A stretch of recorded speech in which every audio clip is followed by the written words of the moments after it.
right, well, good afternoon, everyone. Thank you very much for joining us today. Here in the briefing room with us today is Deputy Assistant Secretary of Defense for Russia, Ukraine, and Eurasia, Laura Cooper, who will provide some brief remarks about today's announcement regarding approval of the 22nd Presidential Drawdown Authorization in support of Ukraine security assistance. DASD Cooper has agreed to be available afterwards to answer any questions regarding the PDA, and then we'll pivot to a few other non-Ukraine related updates afterwards. Thank you very much, ma'am. Over to you. Good afternoon. Today, I'm proud to announce a new security assistance package to provide Ukraine with more weapons, ammunition, and equipment that its forces are using so effectively on the battlefield. This authorization of a presidential drawdown of security assistance valued at up to $625 million will contribute to meeting Ukraine's critical defense needs. It is the Biden administration's 22nd drawdown of equipment from DoD inventories for Ukraine since August of 2021. It is also the first presidential drawdown for Ukraine in the new fiscal year. I want to thank Congress for its support for the continuing resolution, which enables the administration to continue providing timely assistance to Ukraine.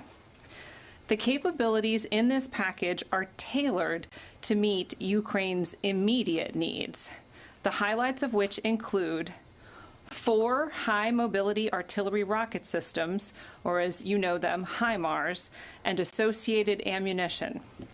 Secondly, 16 M777 155 millimeter howitzers, along with 75,000 155 millimeter artillery rounds, and 500 precision-guided 155 millimeter artillery rounds.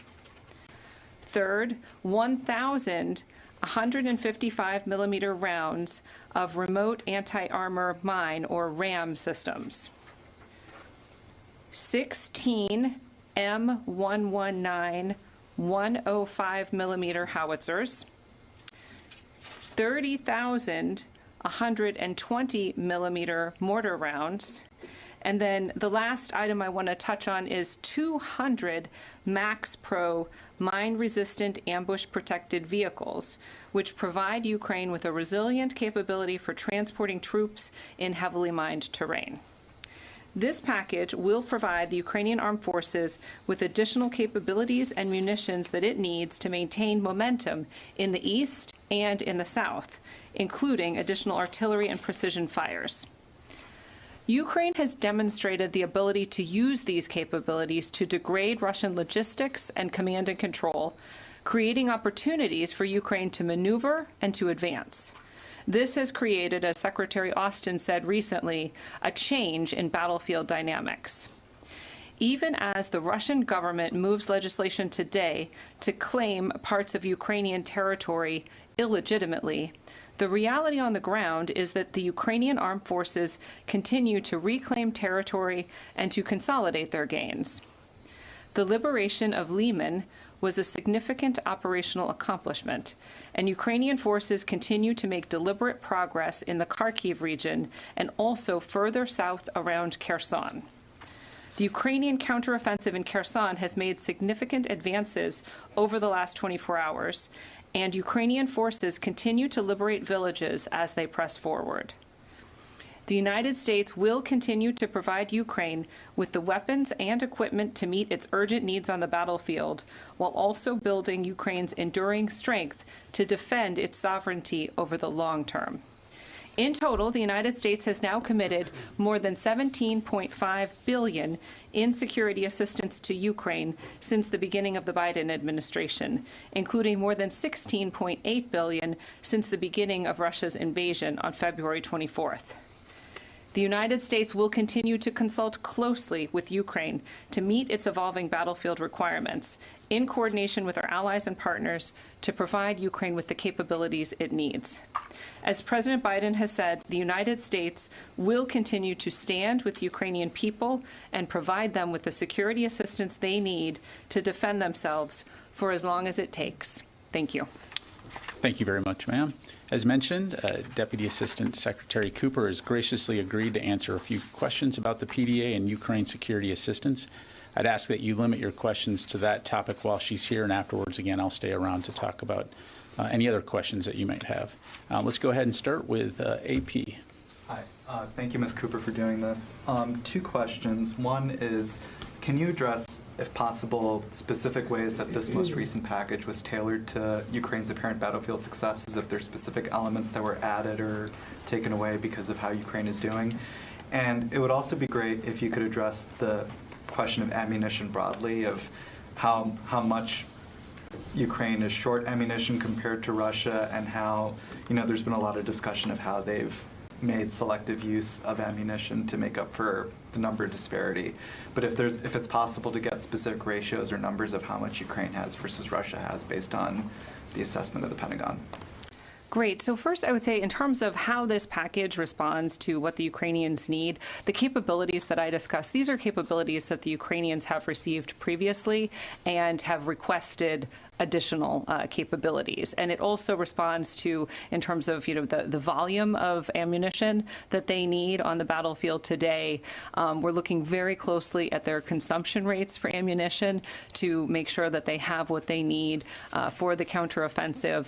And then the types of capabilities. I think at this point the HIMARS are pretty famous because you've seen how the Ukrainians can use these capabilities to take out critical Russian logistics nodes, command and control nodes, ammunition depots, etc., and really weaken the Russian forces' ability to respond. So having these additional 4 HIMARS is going to enable the Ukrainians and the other capabilities as well to have flexibility in how they employ these capabilities with their forces as they look for additional opportunities to seize the strategic advantage. And in terms of the comparison with Russia, I can't get into specific numbers for you. I would just say that what Ukraine has on its side right now is not just its own capabilities, but the capabilities of all of its allies and partners. And what you're seeing is the United States is providing additional ammunition, but we're also investing in ammunition production, and we're seeing our allies and partners investing in ammunition production.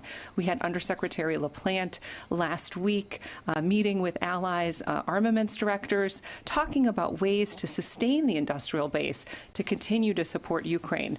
Whereas you see Russia, what is Russia doing? Russia is turning to North Korea for assistance. It's turning to Iran.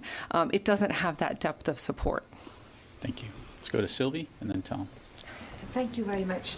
The Ukrainian armed forces are consuming every month much more ammunition than the U.S. industry is capable of making every month.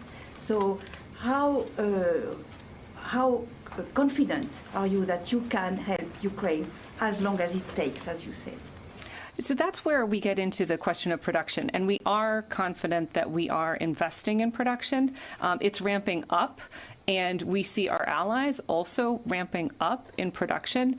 So while today you see very high rates of consumption of ammunition, but you also see an incredibly high op tempo on the battlefield as the Ukrainians press forward very successfully.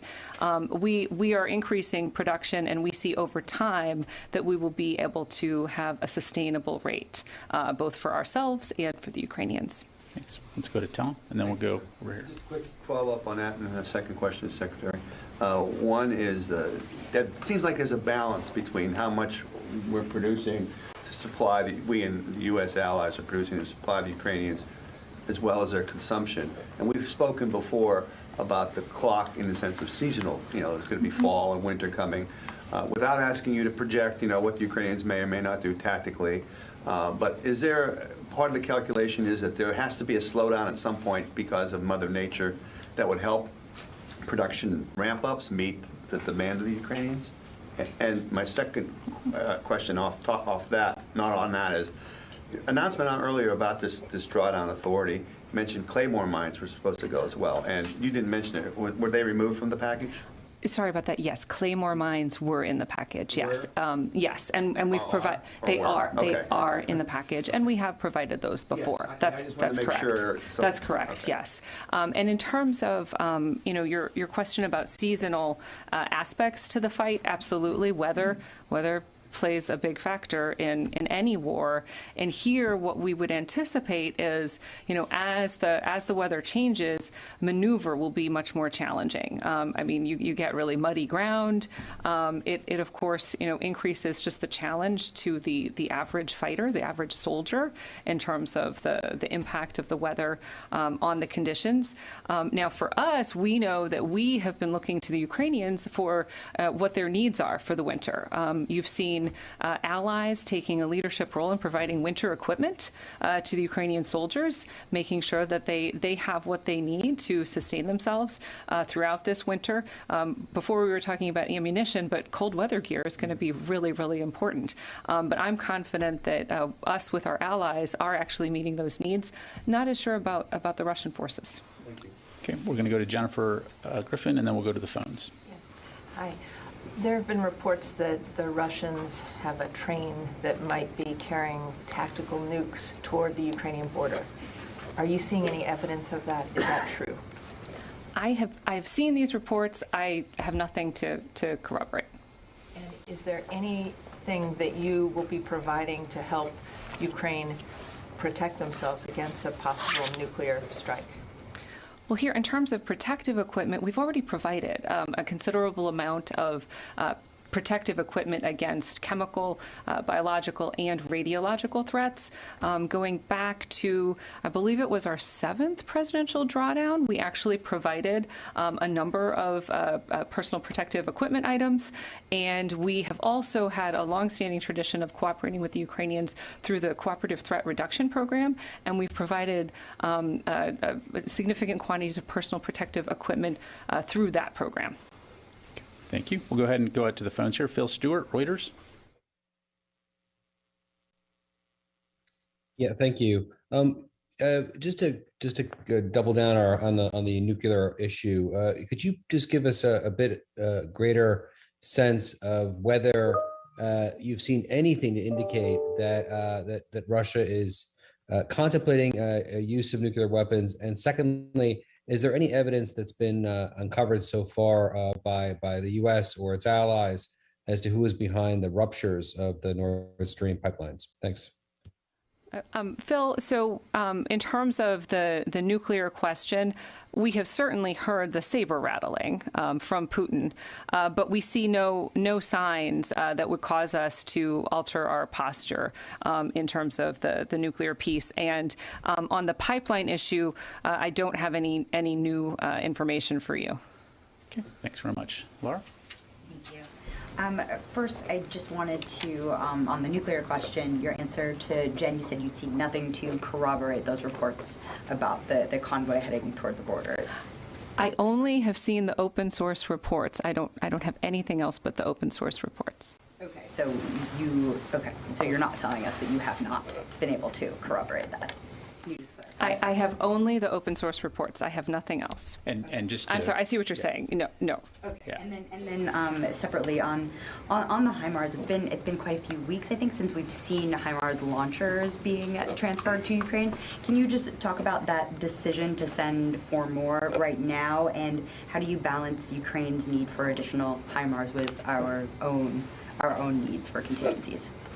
So with every drawdown package for each equipment item, and HIMARS is just one of them, we look at the readiness implications for U.S. forces, and we are comfortable that we are not incurring any serious readiness impacts in terms of the HIMARS or any other capability in this or any previous drawdown package. And that is something that we will continue to do with every single package. In terms of HIMARS specifically, what we're seeing on the battlefield is that they will be able to use these additional HIMARS, and it'll give them additional operational flexibility. I should mention that I think we always focus on the U.S. HIMARS, and I just want to remind everyone that we're not the only ones providing MLRS systems. Actually, the Ukrainians, in addition to what will now be 20 U.S. HIMARS, there's 10 from allies, and there's 2 more from allies that are on the way. Let me go to the back here, and I'll come right back to you. Gordon? Thanks. As you know, the Ukrainians would like the next level weapon, namely the TACMs. They provide a distance far into other places, particularly Crimea. Can you kind of help us understand what the administration's position is on ATACMs, given what's been said about supporting Ukraine's efforts to restore its territorial integrity? And if there were assurances provided to the U.S. by the Ukrainians on targeting, would that suffice to make that provision? So in terms of this capability, but again, with other capabilities as well, we're looking at what the battlefield needs are. And it's our assessment that with the existing GMLRS capability that they have on the HIMARS and that we're providing more of with this package, that they can reach the vast majority of targets on the battlefield. Into Crimea, though, they can't with any of the weapons that have been provided thus far. We think they can reach the vast majority of targets, including Crimea. And just to be clear, Crimea is Ukraine. Okay. We'll go out to the phone, and then I'll come back into the room here. JJ Green, WTOP. Thank you very much, General, for the opportunity to ask this question. Desney Cooper, what kind of conversations are you having with allies about the concerns that have come up regarding the possibility of Russia's nuclear activity? They've been threatening to do this, and I'm sure you've been talking with allies about this because allies are talking about it independently, but what kinds of conversations have you had with them, and can you share anything about where they go? Thanks. If I heard correctly, it's a question about consultations with allies on the nuclear threat. And, what I would say to that is, we have continually consulted with allies about the Russia threat, and the nuclear threat that Russia poses is just one aspect of that. And certainly the NATO forum is our premier forum for consultation on these issues. So this has been, a longstanding topic of consultation for us. Thank you. Let's go to Oren. Two questions. One on MRAPs. You provided 40 back in August, where there was quite a bit of speculation that it was for a counteroffensive, and now you've just quintupled that. Why? What is it about the MRAP that the Ukraine has found valuable on the battlefield? And then another question. President Biden signed Lend-Lease back in May. It's a new fiscal year. Are there plans to use Lend-Lease in any way to transfer weaponry, or are you sticking with drawdown in USAI at this point? Okay, so I'll take the Lend-Lease one first. So we appreciate Congress's support for Ukraine with the Lend-Lease legislation. However, right now we're really focused on presidential drawdown and using that as our primary authority for being able to provide equipment directly from U.S. military stocks, because unlike Lend-Lease, it doesn't have any provisions that would require, reimbursement for, say, damaged equipment and that sort of thing. So we're sticking with PDA for now. In terms of the MRAPs, this is just a capability that we think will be useful on the battlefield. We see it as useful for maneuver in the areas that that Ukraine is seeking to retake, and so the time was right for us to increase the total amount. We can do a few more. We'll go to Annie. On nuclear weapons. Do you think that if President Putin uses nuclear weapons to Ukraine, then North Korean Kim Jong-un obsession with using nuclear weapons on the Korean Peninsula will become stronger? I don't know if you I don't think we want to get into hypotheticals. Clearly, we've communicated that there would be consequences for any use of nuclear weapons, but we won't get into hypothetical situations. Thank you. Let me go to Tony. One nuclear question and one conventional question. What signs is the U.S. looking for to indicate that Russia may launch weapons? You said we see no signs that would cause us to alter our posture now. What signs are you looking for? Tony, I'm not going to get into the specifics of our intelligence and warning posture. This is the second round of those artillery-launched anti-tank mines. It's kind of interesting. Yes. How are they being used? Are they being used to blow up Russian tanks like the Javelin, or to block Russian tank movements, clearing, to block off corridors or something? How are they being used? So you'd have to check with the Ukrainians to get kind of a full sense, but my sense is that they are incredibly useful for being able to block Russian maneuver forces as the Ukrainians are trying to press forward. Okay, thanks. Okay. Let me just do one out on the phone here. Joe Gould, Defense News. Hi, thank you. My question is about the precision guided munitions. DoD budget documents have acknowledged that the U.S. is sending Excalibur rounds to Ukraine. Are those the munitions in this package? And then separately on HIMARS, is the number here for about Ukraine's ability to absorb them, or primarily about controlling readiness implications? So on the first one on Excalibur, yes. When I refer to 500 precision-guided 155 millimeter artillery rounds, that was a reference to the Excalibur round. And in terms of the HIMARS, but again, the other capabilities as well, we're looking at what is needed on the battlefield. For drawdown, we tend to look in terms of more immediate timeframes because we know that we can get it there within days or weeks or at most months. So we're looking at what those needs are in that time frame. When we do our Ukraine Security Assistance Initiative packages, like we did last week, where we're actually procuring, then we're looking out at a much longer time horizon and envisioning what the Ukrainians will need on future battlefields to defend themselves. Thank you. Cognizant of your time, ma'am, so we'll just do one or two more here and then let you go. Body? Thank you, General. Thanks, Matt, for doing this. I have two questions. We're speaking about immediate needs and winter fighting. It is clear that Ukrainians have been demanding tanks at the highest level, and they think it's an immediate need. So why hasn't the U.S. and allies met that need so far? And then on the other question is looking to long terms, providing the Ukrainian weapons capabilities, Ukrainian military with the capability they need. Can you address the merits of maybe having centralized mechanism for training? And is this something to be that is being considered right now or not, and why? Thank you.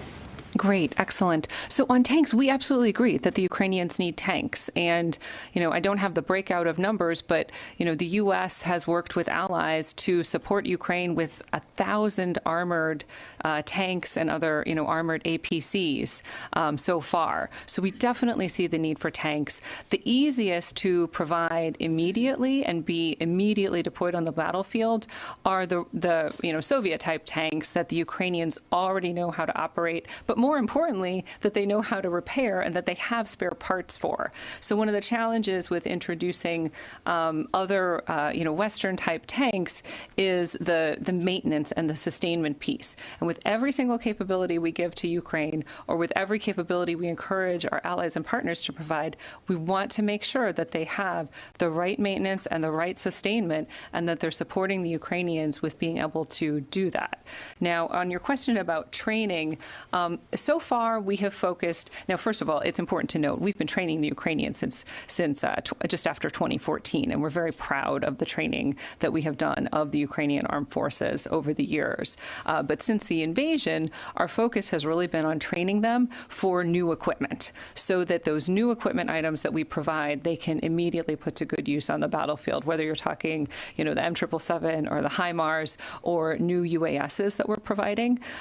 So that has been our focus, and we have been coordinating that training, and we've been coordinating it with allies via the team, the U.S. and UK-led team in Germany, to make sure that the allies can work together in different locations and also to reinforce each other's training programs.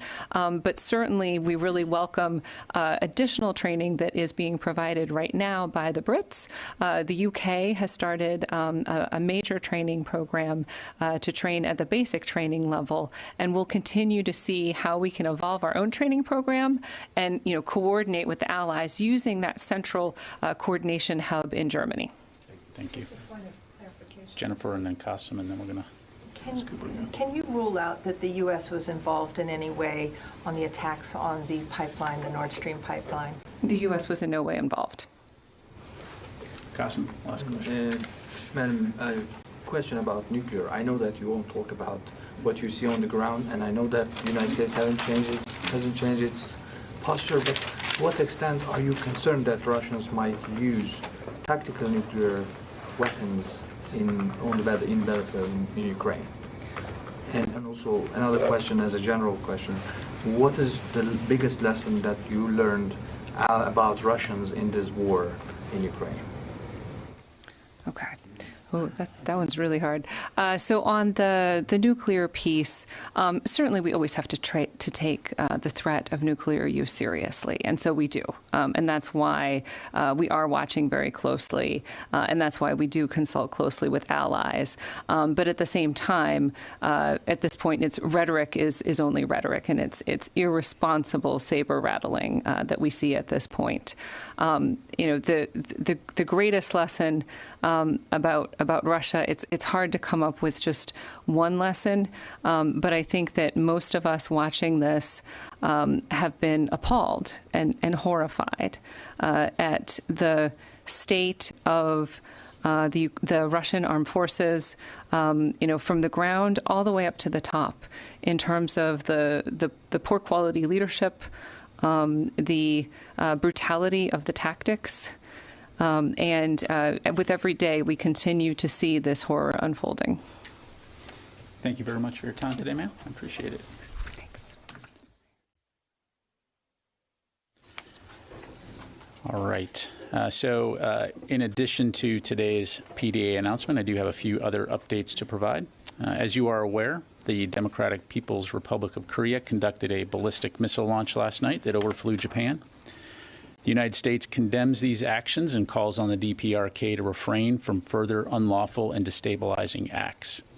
In response to the DPRK's ballistic missile launch over Japan, U.S. Marine Corps fighters joined Japan Air Self-Defense Force fighters in a bilateral exercise over the Sea of Japan on October 4th, Japan time. In addition, U.S. Indo-Pacific Command and Republic of Korea personnel conducted a bilateral exercise over the West Sea on October 4th, Korean time. These engagements were taken to showcase combined deterrent and dynamic strike capabilities while demonstrating the interoperability our nations share. In addition, earlier today, Secretary Austin spoke with his counterparts in Japan and the Republic of Korea to discuss the threats posed by the Democratic People's Republic of Korea and their nuclear and missile programs, and to reaffirm our mutual resolve to maintain regional stability. The leaders agreed that yesterday's missile launch was a clear violation of United Nations Security Council resolutions and threatened regional peace and security. Secretary Austin also reaffirmed that the U.S. commitment to the defense of Japan and the Republic of Korea is ironclad. We've issued readouts on both of these calls, which you should have already received. The U.S. remains committed to peace and prosperity throughout the region, in order to secure a free and open Indo-Pacific. Our commitment to the defense of the Republic of Korea and Japan remains ironclad, and again, we call on the DPRK to refrain from further unlawful and destabilizing acts. I do want to get to your questions, but first I'd also like to provide a brief update on the Defense Department's Hurricane Ian recovery efforts across Florida in support of FEMA. As of this morning, the National Guard had more than 5,198 soldiers and airmen on state active duty from Florida, Tennessee, Louisiana, Mississippi, New York, Washington, Georgia, and Montana. Under the command and control of the dual status Commander, Army Guard Brigadier General Sean Boyette, Guard soldiers and airmen are providing route clearing, sustainment support, logistics, security, satellite communications, search and rescue, 32 commodities distribution sites, shelter support to FEMA and other local first responders. The National Guard has 24 helicopters involved in recovery operations and have rescued more than 2,100 people and 50 pets thus far. The Florida Guard also has more than 1,300 ground assets actively engaged, including high-wheeled transports, fuel trucks and wreckers, and 50 rescue boats. More than 180 Guard troops have been airlifted to Captiva, Sanibel, and Pine Islands for security assistance in food, water, and commodities distribution. National Guard support to hurricane recovery efforts in Georgia, North Carolina, and South Carolina have concluded, but 65 Virginia Army Guard soldiers and 3 helicopters remain activated in state active duty status for potential high water missions in Southeast Virginia. And separately, as I speak here today, Secretary Austin is hosting Pakistan Chief of Army Staff General Qamar Javed Bajwa for a scheduled meeting here in the Pentagon today.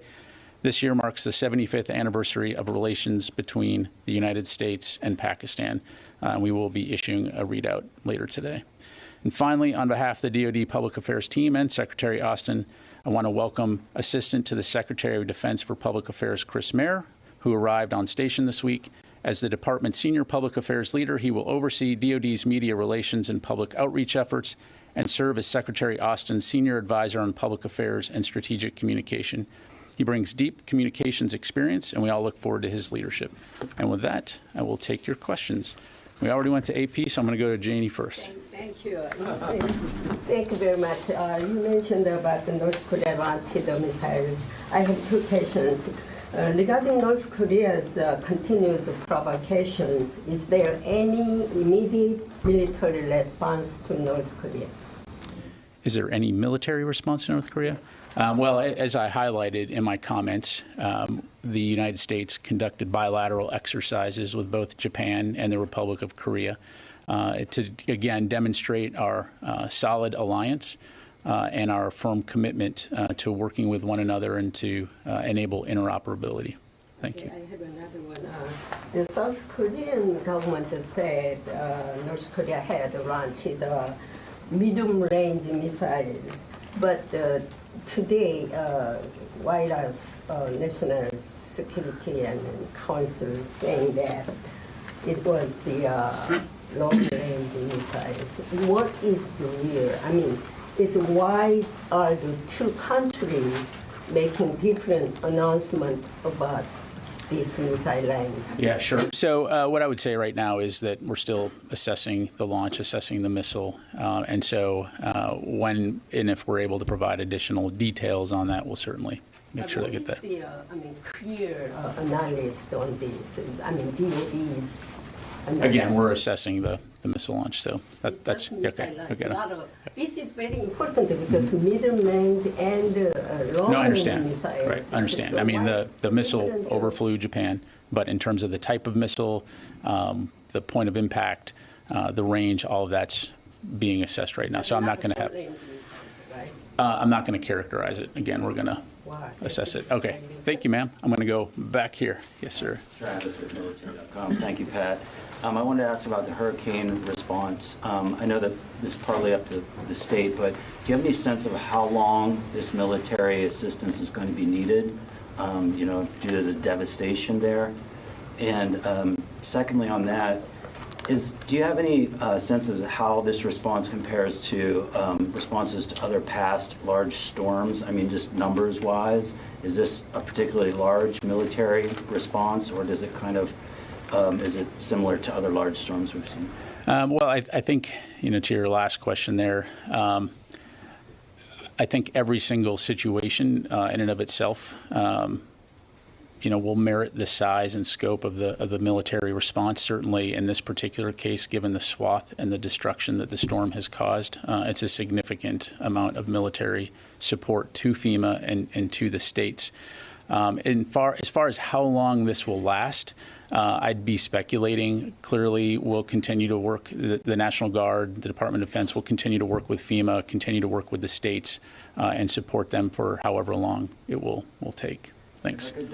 Let me go ahead and share the wealth a little bit, and I'll come back to you. Okay. Yes, sir.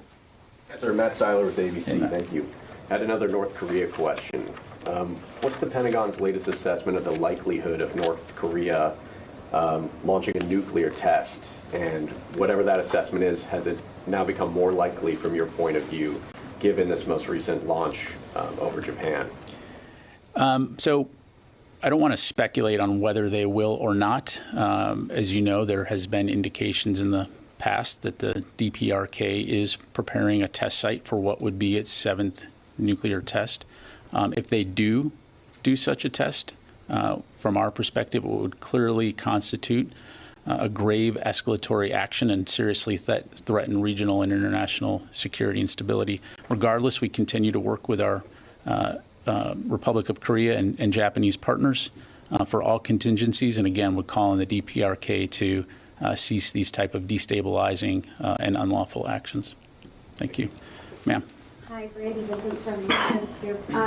One follow-up and then one general question. On those bilateral exercises being conducted right now, when you say demonstrating interoperability between partners, from a technology perspective, what do you mean?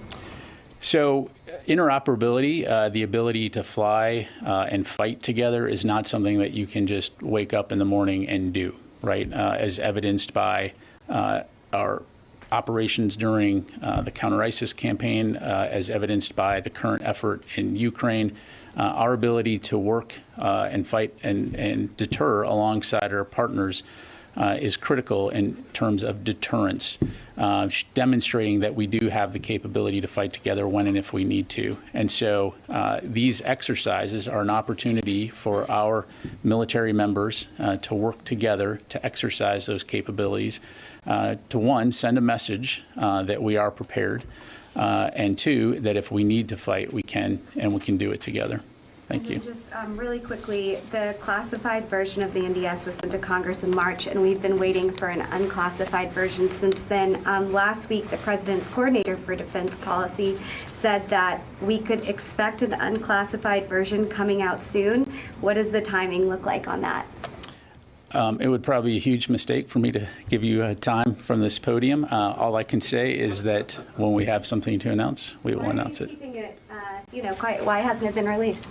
Well, first there has to be the unclassified national security strategy released, and then after that, then we'll be in a position to release the national defense strategy, the unclassified version. At the same time, national security strategy. Again, I'm not going to sit here and do action officer work at the podium, but thank you very much. All right, let me go back over to Kevin.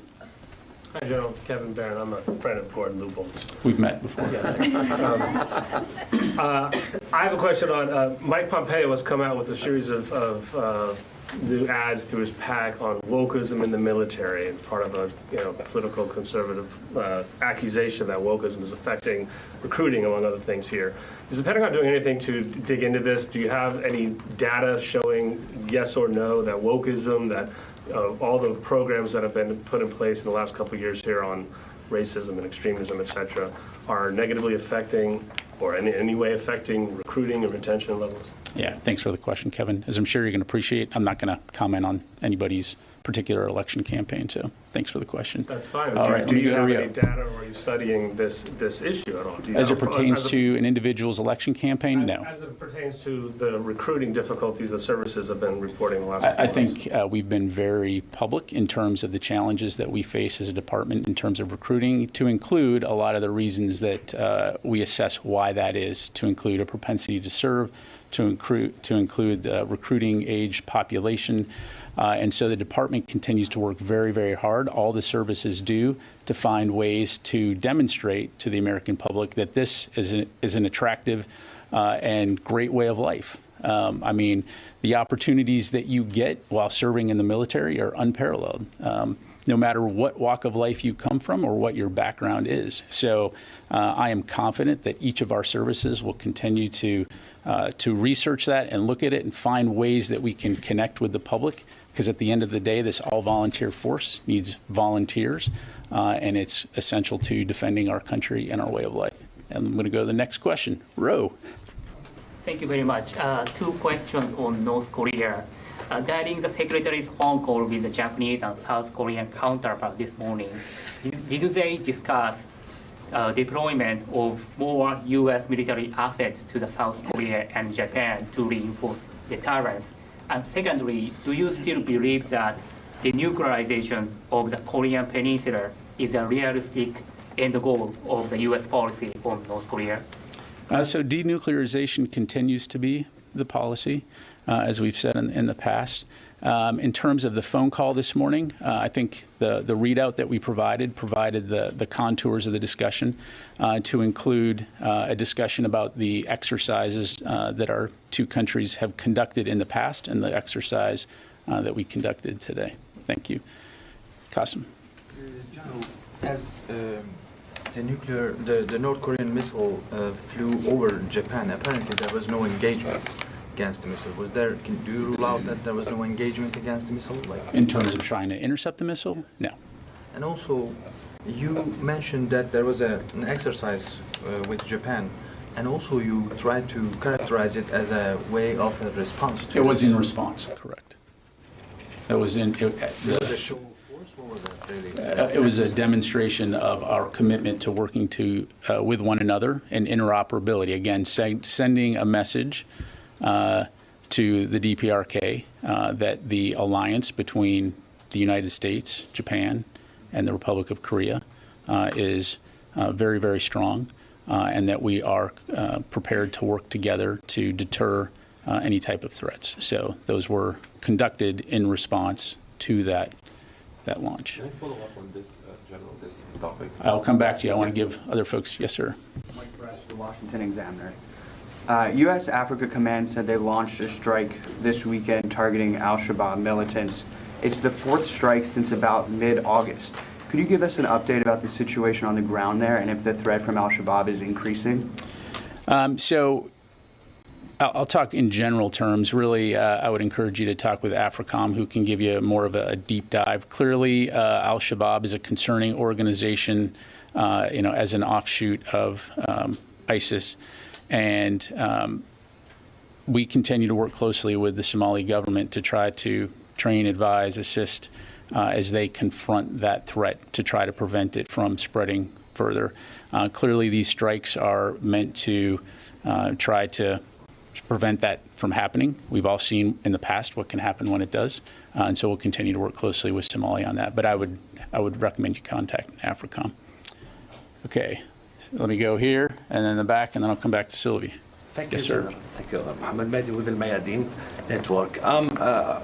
Regarding to the North Korea, General, are you willing to sit with the North Korea officials, and on what principles table for this talks if it's going to be held between the U.S. officials and North Korea? In terms of diplomatic relations with North Korea, I think that's really a question for the State Department to address. Clearly, our focus as the Department of Defense is working with our partners and allies in the region to deter, and certainly I think it goes without saying that any constructive, positive communication is welcome. Firing missiles is not a good way to do that. So we would again ask them to stop with the destabilizing actions, and in the meantime, we will continue to be prepared to defend our allies. Let me go to the person behind you. Yes, ma'am. Yes, Erin with Kyoto. Erin. And how does the Pentagon assess North Korea's capabilities in terms of accuracy? That's really a subjective question, right? So without knowing what particularly they were aiming at, and I really don't want to get into intelligence on that. So the second time, though, it's gone over Japan, correct? I'd have to double check, but I think that's right. But in terms of accuracy, if you're talking about precision guided capabilities and things like that, yeah, I don't have an assessment to provide for you. But thank you. Okay. Yes, ma'am. And then go to Sarah, and then I'll come back to you guys. Sorry. Long-range ballistic missiles that are rumored that North Korea might be working on. Is there any update on that? I don't have any updates. Thank you. Any worry about that program that's escalated? Again, the issue here is North Korea's behavior and the destabilizing impact that it has on the region. And so that, of course, is concerning to everyone. Yes, sir. We'll go here, and then I'm going to go to Sylvie. Thank you, sir. I am curious on how seriously the U.S. government is taking the most recent missile launch. I mean, it flew 4,600 kilometers, which is long enough to strike Guam. More development could allow it to maybe hit Hawaii, Alaska, possibly the West Coast. Has there been a change in U.S. strategy due to this launch on how to react, how to handle these missile launches from the DPRK?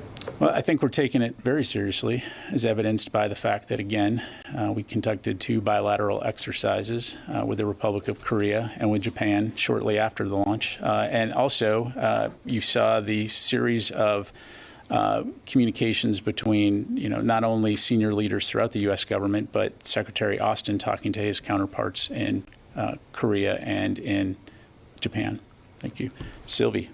Yes, thank you. Can you confirm that the Secretary has decided to deploy the aircraft carrier USS Ronald Reagan in the Japan Sea in response to the missile launch? So as you know, the Reagan was in South Korea. It's departed. In terms of its future movements, I'm not going to talk about that, but when and if we have anything to announce on that, we'll certainly be sure to do that. Let me go to the phone real quick, Tom. Let me go to Hyun Kim from Yonhap.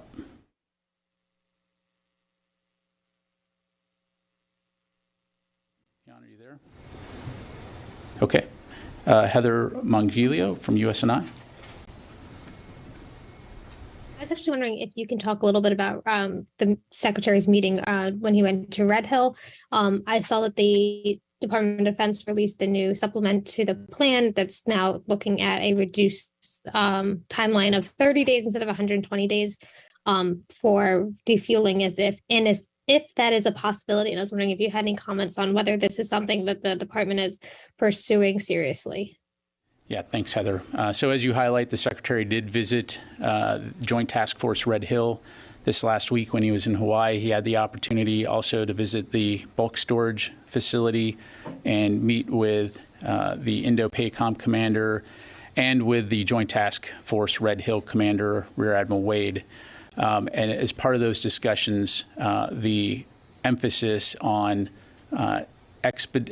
defueling this facility as swiftly as possible was a key aspect of the discussions, as well as doing it as safely as possible. Rear Admiral Wade has taken command of JTF Red Hill. I know that he and his team are working very hard toward that end, and certainly they're going to work it, again, as fast as they can, but just as importantly, as safely as they can, given the environmental and community impacts. Thank you. Okay, back to you, and then to you, Tom, and then to Fadi, and then we're going to start to wrap it up. Okay, I wanted to follow up on the wokeism question and kind of the cultural wars going on around the military, specifically transgender service. That was granted, and then it was reversed, and then that reversal was reversed again, and now we have open service. But advocates say that there should be a law that enshrines the ability for transgender people to serve in the military, because it could be potentially reversed again by another administration. Does the Pentagon believe that a law is needed to protect service by those troops? Yeah, I appreciate the question. Again, I'm not going to talk about or speculate about potential legislation. That's the role of Congress and our elected leaders. Our job in the Department of Defense is to implement the policies that we have, and we continue to implement those policies. What would you say to transgender troops who feel certain amount of insecurity and the future may feel uncertain to them? What would I say to transgendered troops as a U.S. Air Force officer currently serving in the Department of Defense is that if you're wearing the uniform and you're next to me and we're going to fight together. And you're my teammate and I'm your teammate. Okay. Tom. Thanks, Pat. When the Secretary announced the extremism program and there was the stand down earlier this year, then press spokesperson John Kirby said the new regulations permit DOD to investigate possibilities of extremism in ranks when the information came forward through various media or other ways. As you know, we talked a couple weeks ago how at least 110 members of the military were identified in report by the ADL of having possible links to the Oath Keepers. And I'm wondering what step, that was 2 weeks ago, and that's come to light. What steps, if any, has DOD taken to begin to investigate these individuals who were cited in this report? Yeah, I don't have any specifics in terms of individual cases, right? But what I would say writ large is, again, we have clear guidelines and policy on what is and is not acceptable behavior within the Department of Defense. And if you violate those policies or those guidelines, or there's a reason to investigate, we will, and we'll take appropriate action. On those? I mean, again, I don't have any information on individual cases that you're talking about. Okay. 110 So names are out there, sir. That's why. So I would recommend you contact the individual services, and they may be able to provide you with additional details, because depending on the agency, that would be the responsible agency for investigating. Thanks. Okay, Tony, and then I'm going to do one more from the phone. Thanks. While Afghanistan is out of everybody's mind, there's still a classified after-action report. Can you check the status of that and when the Secretary is going to be able to release it, an unclassified summary? Yeah, and just to, yes, I can do that. And we're 6 months into the Ukraine invasion by Russia. Is there any attempt to name the U.S. and NATO operation to arm the Ukrainians? At this time, I'm not aware that there's any request to formally name the operation. Interesting. Okay, thanks. Okay. Fadi, last one. General again, yeah. So these two exercises in response to the missile launch by North Korea, can you explain to us the significance of using the JDAM with South Korea? What kind of message are you sending with using those? And how exercise with fighter jets is relevant to a missile launch? I mean, how do you defend that? And a separate topic, the Secretary spoke with his Saudi counterpart. Do you have anything on that? Thank you. So we will issue a readout on the phone call, and thanks for mentioning that. I should have mentioned that in my topper. In terms of fighter aircraft, in terms of any type of exercises that we conduct, again, it demonstrates the full range of capabilities that we have. But I think if you look at the forest through the trees here, it's the fact that our militaries can work together across multiple different types of platforms, capabilities, environments, that we can fly together, we can fight together, and that are, not even in the air, not just in the air, on the sea and on the land, that we have capabilities that enable us to integrate and synchronize and to deter and defend. And so your question in terms of what's the significance of using JDAMs, as we have seen in multiple conflicts, the ability to conduct precision strike, to be able to strike a target that you want to strike when you want to strike it, is a distinct advantage on the battlefield. And so our militaries, in this case the Republic of Korea and in the United States military, the ability for them to fly together and to conduct precision strike, again, sends a clear message. So actually, I'm sorry, I got one person I did not call, John Turpak, Air and Space Force Magazine. Thank you, General. The President or the White House last night issued a change to the Defense Production Act relative to the drawdown, relative to production of weapons. Can you talk about what some of the practical aspects are to that and how it directly or perhaps is separate from the Ukraine weapons announcements that were made earlier in your briefing? Yeah, thanks, John. Unfortunately, I can't. Because I just don't know. So let me take that question and we'll get back to you on that one. Okay, thanks very much, everybody. Appreciate it.